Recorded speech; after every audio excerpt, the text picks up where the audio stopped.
All right, so I'm going to show you how to do the flathead rivets. Here we're installing a low rivet on a side folder receiver. And we start out with the dome punch, just to get the form going. Now we'll switch over to this flat-headed punch. That's just flat. Be a little trickier to start with the flat, so we start with the dome. Bring it back and finish it.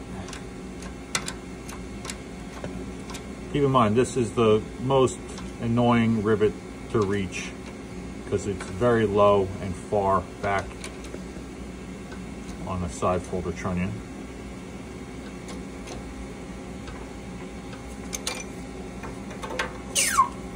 Let's see how that did.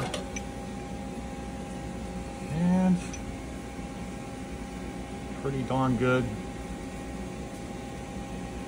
They look nice.